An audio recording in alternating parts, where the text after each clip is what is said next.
persecuted the church of God. But by the grace of God, I am what I am.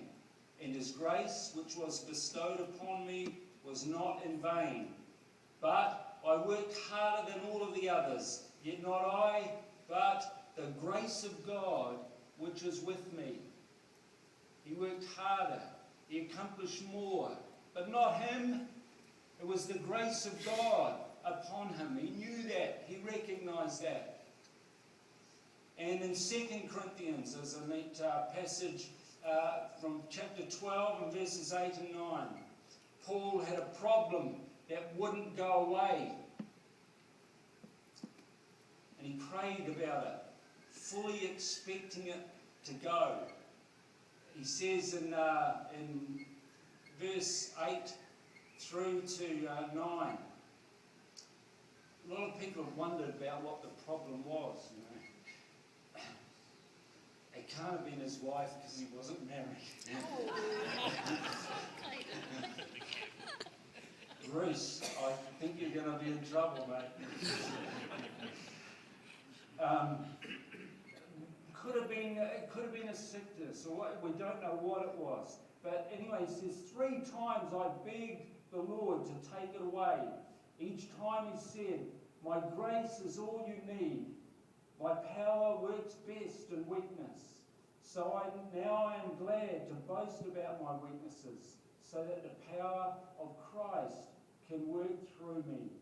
Paul discovered, God taught him that the problems needn't stop God working through him. Needn't stop God working through him. And I feel a little bit I can identify with Paul and what he's saying there. With my condition, I've been lots of people to pray and looking to expect healing and hoping and still hope, but I've come to understand that it doesn't have to restrict what God can do through me. It doesn't have to. And I've seen wonderful things, God do wonderful things. And people say, gee, that was a good job you did. And I think to myself, I didn't do that. God did it. It's the grace of God. And God, I believe, wants to take and use us in whatever way that we can for Him, for His sake, through His grace. In the New Testament, under the New Covenant, there are lots of kind of different resources that are there to keep our faith vibrant and exciting and moving along. It's neat, actually. If you read the New Testament, it's just so exciting. There's so many neat things in there. And I was thinking about the woman at the well. Jesus, when he stopped on his way through Samaria, and he stopped at the well, and he asked the woman for a drink. Hey, would you give me a drink? And she said, I'm a woman, and you're a Jew, and how come you're asking me for a drink? And he said, look, if you only knew who is talking to you and the gift that God has got for you, you would ask him, and he would give you all that you need. Never run out of water. And this is the sort of feeling of the New Testament, the New Covenant that we're under. It's not a just making it thing, it's an abundant, exciting thing. And one of those resources that He has got for us is the grace of God. One aspect of that grace I just want to think about and dwell on for a few moments this morning is this aspect of grace called the election of grace.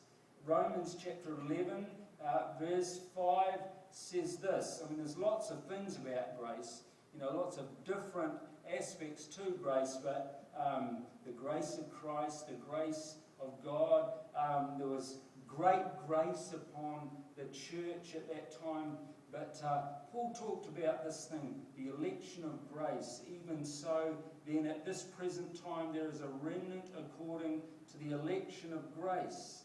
And I think this is an amazing thing. The election of grace is the choosing of God. How He chooses us. Not because of anything we have done, but simply because of His gift and kindness. John chapter 15, verse 19 reads Jesus talking to His disciples. You have not chosen me, but I have chosen you. And you can put yourself in that place there. You have not chosen Him, He has chosen you. Not on the basis of our niceness or our goodness, but on His kindness. In fact, sometimes He chooses very unnice people, doesn't He? He chose Paul. You know, what was he on his way to do? Bash up Christians. And yet God chose him and set him apart. In fact, Paul said, don't you realize that those who do wrong will not inherit the kingdom of God?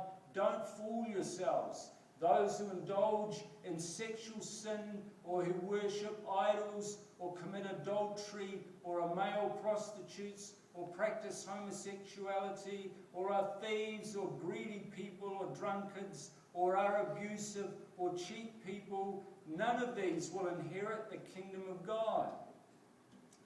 But it doesn't end there. Some of you were once like that. But now you are cleansed. You are made holy. You are made right with God. And that's the wonderful choosing of God. That's the wonderful grace of God, that He calls all sorts of people. And this election of grace is a wonderful thing. This choosing of God is a wonderful thing. And it reminds me about the grace of God. I woke up the other morning thinking, wonder how to sort of illustrate this. And I woke up with that little ditty going in my mind, the advertisement on TV. Have you had your inner health plus today? And that's what it's like. We need the grace of God, and it gives us something. It gives us some energy. It gives us some enthusiasm in life. It's wonderful. And to think about His wonderful calling, His wonderful choosing in our lives. It does raise some difficult questions.